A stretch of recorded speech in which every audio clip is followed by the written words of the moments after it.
ஓம் ஸ்ரீ பிரித்யங்கரா தேவியே போற்றி போற்றி. நல்லதே நினைப்போம், நல்லதே நடக்கும். சக்தி பிரித்யங்கரா குழந்தைகளுக்கு இந்த தாயின் ஆசீர்வாதம் என்றுமே முழுமையாக கிடைக்கட்டும். அன்பு பிள்ளையே, உன்னுடைய குடும்பத்தில் கலகத்தை மூட்டி அங்கே பிரச்சனைகளை ஏற்படுத்தி கொண்டிருக்கின்ற ஒரு பெண்ணை உனக்கு அடையாளம் காட்டி கொடுப்பதற்காக வந்திருக்கிறேன். என் தங்கமே, வாழ்க்கையில் நமக்கே இங்கு 1008 பிரச்சனைகள் இருந்து கொண்டிருக்கிறது. நம்முடைய வீட்டில் இருக்கின்ற பிரச்சனைகளையே நம்மால் சமாளிக்க முடியவில்லை. நாமே நம் வாழ்க்கையை பற்றி 1000 பிரச்சனைகளை பற்றி சிந்தித்து கொண்டிருக்கும் பொழுது இவர்களுக்கு நம் குடும்பத்தில் என்ன வேலை, இந்த பெண் யாராக இருக்கும் என்று நீ நினைக்கிறாய் அல்லவா? அம்மா இவர்களை பற்றியெல்லாம் நினைப்பதற்கு நேரம் இல்லை என்று நீ நினைக்கிறாய். என் தங்கமே, அதை அத்தனை எளிதாக விடக்கூடிய விஷயமாக இருந்திருந்தால் இன்று உன்னிடத்தில் அம்மா இதனை எடுத்துக்கொண்டு வந்திருக்க மாட்டேன் அல்லவா? என் தங்கமே, சற்று பிரச்சனைகள் கொஞ்சம் விபரீதமான முடிவை சந்திக்க இருப்பதனால்தான் உன்னிடத்தில் அதனை முன்கூட்டியே சொல்லிவிடலாம் என்று நான் வந்திருக்கிறேன். என் தங்கமே, குடும்பம் என்பதை கட்டி காப்பாற்றுவது எத்தனை பெரிய கடினமான விஷயம் என்பது நன்கு தெரிந்த விஷயம்தானே. உன்னால் உன் குடும்பத்தில் இருக்கின்ற பிரச்சனைகளை சமாளிக்க முடியாமல் திணறி வருகிறாய். ஆனால் இந்த பிரச்சனைகள் எல்லாம் எங்கிருந்து வருகிறது என்பதை நீ இன்னமும் கண்டுபிடிக்கவில்லை. ஏதோ தினமும் ஒரு பிரச்சனை, தினமும் ஒரு போராட்டம் என்று வந்து கொண்டிருப்பதை மட்டும்தான் உணர்கிறாயே தவிர அதற்கெல்லாம் காரணம் யார், இதையெல்லாம் பின்னால் இருந்து செய்து கொண்டிருப்பவர் யார் என்பதை உனக்கு இன்னமும் தெரியவில்லை. என் தங்கமே, உன்னுடைய வாழ்க்கையில் உன்னை சுற்றி நடக்கின்ற சில விஷயங்களை பற்றி நீ உணராமல் இருந்து கொண்டிருக்கிறாய். இதற்கெல்லாம் ஒரே ஒரு காரணம்தான். எல்லோரையுமே நீ நம்பிக்கொண்டு இருப்பது. யார் என்ன செய்தாலும் அதில் அவர்கள் பக்கம் நியாயம் இருப்பது போல நீ உணர்வது.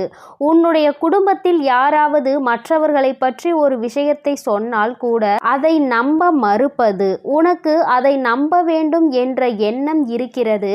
ஆனால் எங்கே மற்றவர்கள் கெட்டவர்கள் என்று சொல்கின்ற விஷயத்தை நம்பிவிட்டால் நம்மால் அந்த பிரச்சனையில் சிக்கிக்கொண்டு மீள முடியாமல் நின்று கொண்டிருக்க வேண்டி இருக்குமே என்று எண்ணிதான் என் பிள்ளை நீ மற்ற பிரச்சனைகளில் இருந்து கொண்டிருக்கிறாய்.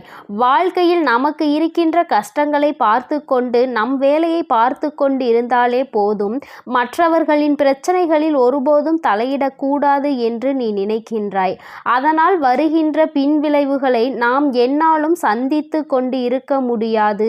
இதில் வருகின்ற பிரச்சனைகளால் நம் வாழ்க்கைக்கு ஏதேனும் கேடு வந்து விடுமோ என்றுதான் என் பிள்ளை நினைத்து ஒதுங்கி நிற்கின்றாயே தவிர ஒருபோதும் யாருக்கும் பயந்து அல்ல என்பது உன் அம்மா எனக்கு நன்றாக தெரியும்.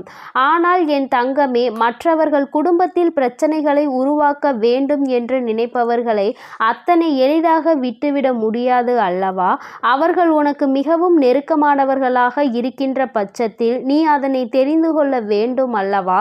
யார் உன் வாழ்க்கையில் என்னவெல்லாம் நடத்த வேண்டும் என்று நினைக்கிறார்களோ அவர்களை பற்றிய சில நல்ல விஷயங்களை, கெட்ட விஷயங்களை நீ நிச்சயமாக தெரிந்து கொண்டுதான் ஆக வேண்டும்.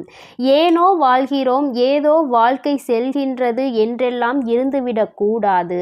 உனக்கென்ற வாழ்க்கையில் பிரச்சனைகளை ஏற்படுத்தி கொடுக்கக்கூடியவர்கள் உன் அருகிலேயே இருக்கின்றார்கள் என்று தெரிந்தால் நீ அவர்களிடத்தில் இருந்து எச்சரிக்கையாகவும் இருக்க வேண்டும்.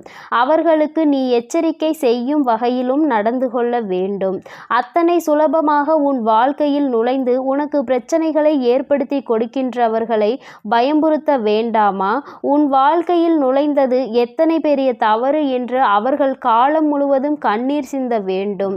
என் பிள்ளை, நீ நினைக்கலாம், அம்மா இவர்களுக்கெல்லாம் தண்டனை கொடுக்க வேண்டாம், அப்படியே விட்டுவிடலாம் என்று நீ நினைக்கலாம். என் குழந்தையே, உன்னுடைய பெருந்தன்மையான மனது உன் தாயானவள் எனக்கு இல்லை. ஏனென்றால் என் குழந்தைக்கு வாழ்க்கையில் ஏற்பட்ட பிரச்சனைகள் அத்தனை பெரிது.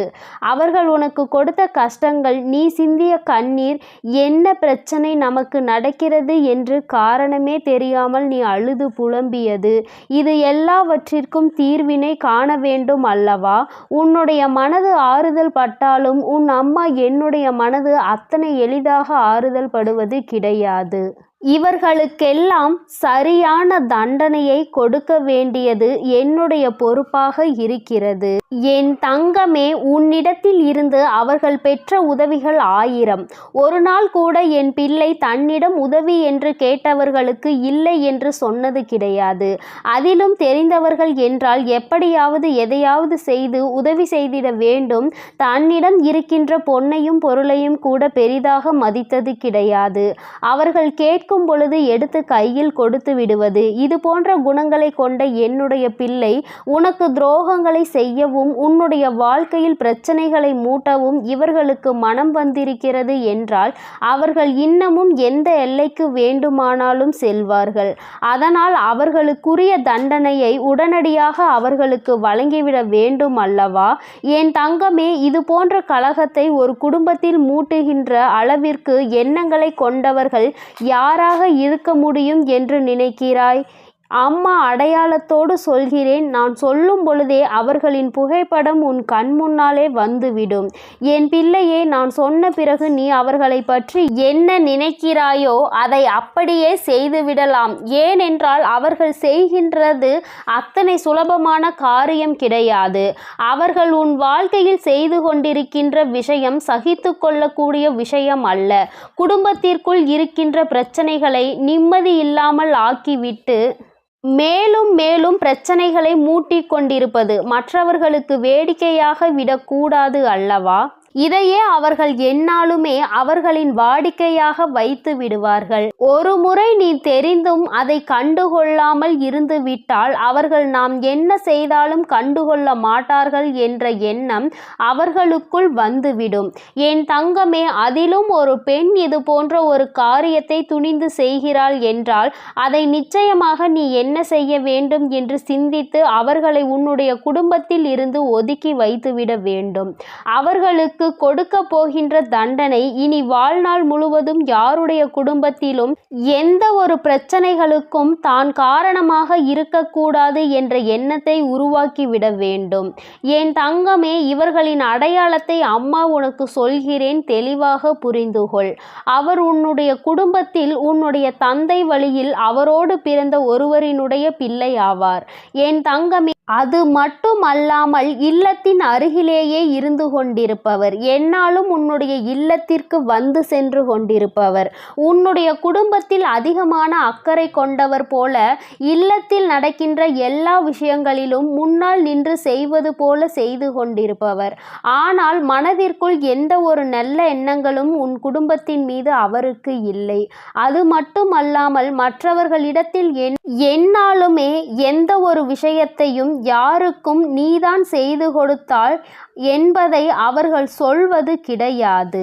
உன்னுடைய குடும்பத்தில் உன்னுடைய உடன் பிறந்தவர்கள் மூலமாக அவர்கள் பெற்ற லாபங்கள் ஏராளம்.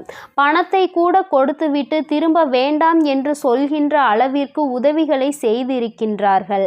ஆனால் இந்த உதவிகளை எல்லாம் சிறு துளி அளவு கூட அவர்கள் மதிக்கவில்லை. அவர்கள் மனதில் இவர்கள் செய்த உதவிகளை சிறு துளி அளவு கூட நன்றி இல்லாமல் குடும்பத்தை அழிக்க வேண்டும் என்ற எண்ணத்தோடு தான் சுற்றி திரிகிறார்கள். அதற்கு அவர்களோடு உடன் பிறந்தவர்களும் உடந்தையாக இருக்கின்றார்கள் என்பது இன்னமும் அதிர்ச்சியான ஒரு விஷயமாகும். ஏனென்றால் அவர்களும் உன்னுடைய குடும்பத்தில் மிகுந்த அக்கறை கொண்டவர்கள் போலதான் நடித்து கொண்டிருக்கிறார்கள்.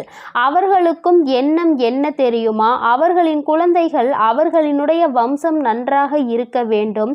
உங்களினுடைய குடும்பம் உன்னுடைய குழந்தை குட்டிகள் எல்லாம் நன்றாக இருக்கக்கூடாது.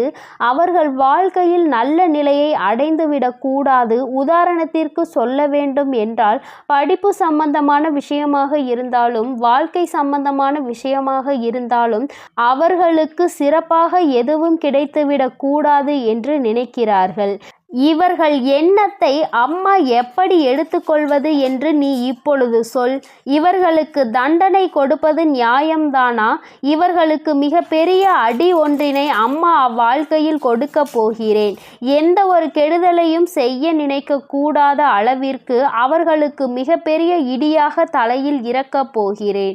என் தங்கமே, நீ வருத்தப்படாதே. இது போன்று உடன் இருந்து கொண்டே நமக்கு துரோகத்தை செய்கிறவர்களை இன்று அவர்கள் செய்கின்றதற்கு பலனை அவர்கள் அனுபவிப்பார்கள்.